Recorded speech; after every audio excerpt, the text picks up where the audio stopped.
બધા જય શ્રી કૃષ્ણ કે ને જય શ્રી કૃષ્ણ કે જય શ્રી કૃષ્ણ. દેખો શું કરે છે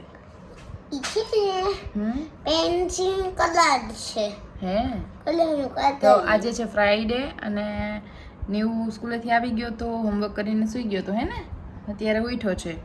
નીવ હજી જસ્ટ ઉઠ્યો જ છે અને અત્યારે હવે અમારે રેડી થઈને સીધ જવાનું છે નીચે. ગણપતિ દાદા આવ્યા છે ને જે આપણા ઘરે નીચે એ હવે એના ઘરે વયા જશે આજે. તો અત્યારે ગણેશ વિસર્જન છે, ગણપતિ દાદાનું વિસર્જન કરવાનું છે, નીચે જ છે બધું. તો અત્યારે જવાનું છે, હજી વાર છે, 5 વાગે જવાનું છે. તો નીવું ઉઠી ગયો છે, હવે નાસ્તો પાણી કરશે હે ને નીવું. તો નીવું થોડુંક નાસ્તો કરી દે પછી રેડી થઈને જાશું. નીવું આજે સ્કૂલે શું બનાવ્યું તે બતાવ્યું તો ખરા બધાને. શું બનાવ્યું છે એ શું છે નીવું? ઈ છે ને ઓક્ટોબસ. શું છે? ઓક્ટોબસ. ઓક્ટોપસ. પછી એને શું કરતો તો હાથમાં પહેરીને બતાવતો કેમ કરતો તો હમણાં? વાવ વાવ. હા ઓક્ટોપસ છે. હા મસ્ત બનાવ્યું. એવી ચક્કી.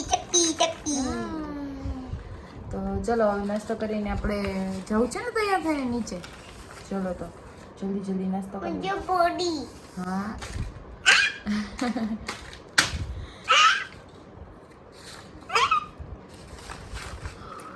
ચલો બાય કરી દે બધાને. ચક્કી બેન.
અમે લોકો આવી ગયા છીએ નીચેથી આરતી કરીને ગણપતિ દાદાને વિદાય આપીને. નીવ હવે અહીંયા રમે છે. તો ચલો નીવ હારે વાત કરીએ. નીવ શું કરસ તું દીકા? એમ જ. જો નીવ અહીંયા છે ને રમે છે બોલથી. અંદર શું બેસાડ્યું છે નીવ? હાઉસમાં કોને બેસાડ્યું? હાઉસમાં નીવના ફ્રેન્ડ્સ બેઠા છે.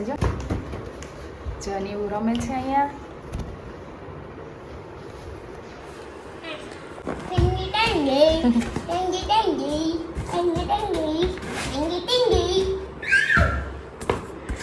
હાય નીવ, તમારે શું જમવું છે ભાઈ? હાલો બનાવી દો. હા તો નીવ રમે છે અહીંયા. હું ડિનરમાં બનાવી રહી છું દૂધીના મુઠિયા. તો અહીંયા મેં દૂધી છે ને એક મીડિયમ સાઇઝની દૂધી લઈ લીધી છે, એને ખમણી લીધી છે. અને એમાં હવે પહેલાં મસાલો કરશું. તો પહેલાં જ મેં આમાં ચટણી નાખી છે લસણની, જે લસણની પેસ્ટ રેડી બનાવીને લસણ ફોડીને બનાવીને રાખેલી હોય છે એ. હવે આમાં આપણે થોડીક હિંગ નાખશું, લાલ મરચું, થોડાક સ્પાઈસી ભાવે છે એટલે થોડુંક નાખશું, 2 ચમચી 2 થી 3 ચમચી ધાણા જીરું અને 1 ચમચી હળદર. ટેસ્ટ મુજબ સોલ્ટ એડ કરીશું. 2 સ્પૂન જેટલી ખાંડ નાખું છું. 2 હું લીંબુના ક્યુબ્સ નાખું છું. 2 થી 3 જેટલા નાખું છું અત્યારે. હવે છે ને આપણે પહેલાં બધો મસાલો એકદમ મિક્સ કરી દઈશું. અને હા, આમાં હવે આપણે એડ કરીશું 2 મોટા પાવડા તેલ. હમણાં કેટલા દિવસથી કાંઈ રેસીપી આપી નહોતી એટલે વિચાર્યું કે આજે ચલો મુઠિયા બનાવું છું તો રેસીપી આપી દઉં. આજે જુઓ મસાલો આખો રેડી થઈ ગયો છે અને એકદમ મિક્સ થઈ ગયો છે. તો હવે આમાં એક લાસ્ટ ઇન્ગ્રેડિયન્ટ બાકી છે આપણું, એ એડ કરશું આપણે. તો હવે આમાં હું જે બેકિંગ સોડા આવે છે એ એડ કરું છું. સોડા લાસ્ટમાં એડ કરવાનો છે. સોડા એડ કર્યા પછી એકદમ મિક્સ કરી, બહુ હલાવવાનું પણ નથી, નહીંતર તમારા જે બબલ્સ થયા હશે એ બધા બેસી જશે અને ઢોકળા તમારા ફૂલશે નહીં. તો જો હવે આ રેડી થઈ ગયું છે. હવે આમાં આપણે લોટ નાખશું. તો અત્યારે હું છે ને એમાં ચણાનો લોટ એડ કરું છું. 3 થી 4 ચમચી જેટલો. ઘઉંનો જે ઝીણો લોટ આવે છે એ એડ કરું છું. એ અંદાજે મેં છે ને 2 વાટકા જેટલો એડ કર્યો છે. હવે આમાં શું કરવાનું છે, આપણે લોટ દૂધીમાં સમાય એટલો જ આપણે એડ કરવાનો છે, વધારે એડ કરવાનો નથી, નહીંતર મુઠિયા એકદમ કડક ને ચવડ બનશે. દૂધીમાં ઓલરેડી પાણી હોય જ છે, બહુ પાણીનું પ્રમાણ વધારે હોય એટલે દૂધી આપણે પાણી એડ નથી કરવાનું. પહેલાં એમનેમ જ આપણે લોટ બાંધી લેવાનો છે. જરાક પણ પાણી નાખ્યા વગર આપણો આ જે લોટ છે મીન્સ કે મુઠિયાનો એ મસ્ત બંધાઈ ગયો છે. બહુ હાર્ડ નહીં ને એકદમ આવી રીતે સોફ્ટ નહીં, એ રીતનો લોટ રેડી થઈ ગયો છે. હવે આમાં આપણે થોડુંક અમથું તેલ એડ કરીશું.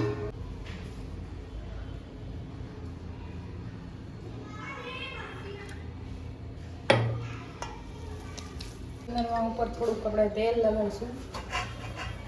મેં 2-3 દિવસ પહેલાં જ એક વિડીયો જોયો હતો, જેવી રીતે આપણે એક મુઠિયા નાના બનાવી અને મૂકીએ છીએ એના કરતાં જો આ રીતે છે ને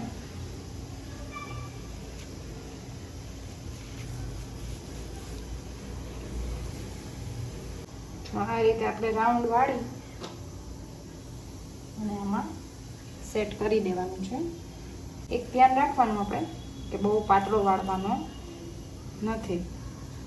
તો જો બધા જ મુઠિયાના આપણે આ રીતે રોલ વાળી અને રાખી દીધું છે આમાં.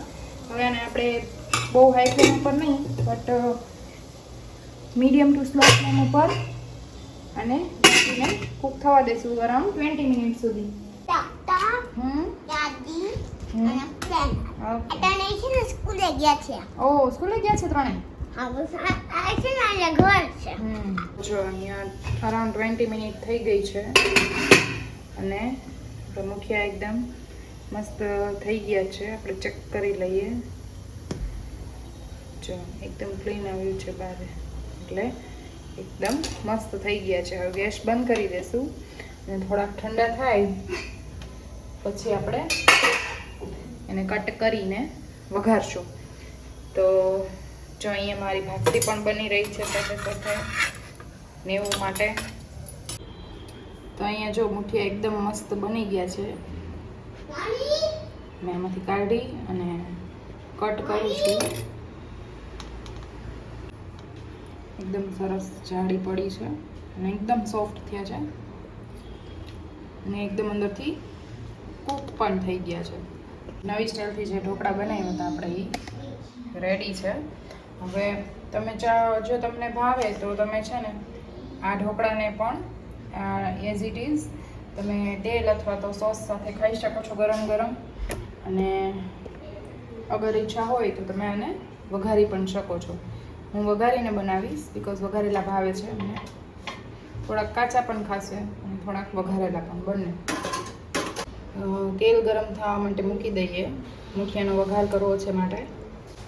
અને ચા પણ રેડી થઈ રહ્યો છે મારો. લીમડાના પાન છે ને જ્યારે ન મળે ને ત્યારે આ રીતે જોઈએ ને લીમડાના પાનને આવી રીતે એકદમ ડ્રાય કરીને ડબ્બો ભરીને ફ્રીજમાં રાખી દઉં. તેલ ગરમ થઈ ગયું છે. હવે એમાં પહેલાં આપણે થોડીક રાઈ નાખશું, થોડુંક જીરું નાખશું, થોડીક હિંગ એડ કરશું, લીમડાના પાન. હવે આમાં આપણે એડ કરીશું.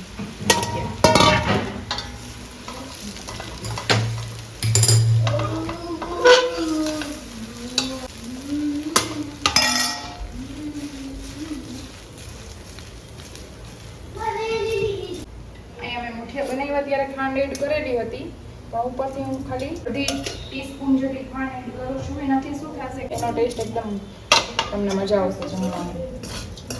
એકદમ કલર ચેન્જ થઈ ગયો છે, નીચેથી થોડો બ્રાઉન થવા માંડે પછી આપણે ગેસ બંધ કરી દેવાનો છે અને સર્વ કરવા માટે રેડી છે.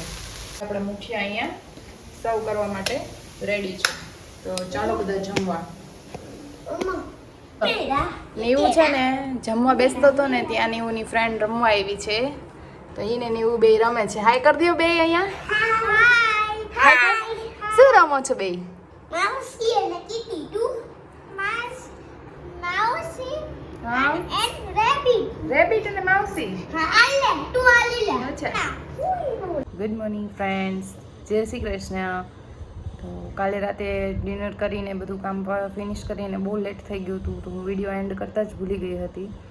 તો કીધું અત્યારમાં યાદ આવ્યું તો વિડીયો એન્ડ કરી દઉં. જો આજનો વિડીયો અમારો તમને જરાક પણ ગમ્યો હોય, મજા આવી હોય તો જરૂરથી લાઈક કરો. તમારા ફ્રેન્ડ્સ અને ફેમિલી સાથે શેર કરવાનું પણ ના ભૂલતા. અને જો હજુ સુધી તમે મારી ચેનલને સબસ્ક્રાઈબ ના કરી હોય તો જલ્દી સબસ્ક્રાઈબ કરી દો. અને મળતા રહીશું આવી જ રીતે નવા કોન્ટેન્ટ સાથે. તો જલ્દી મળીએ. ત્યાં સુધી બાય બાય.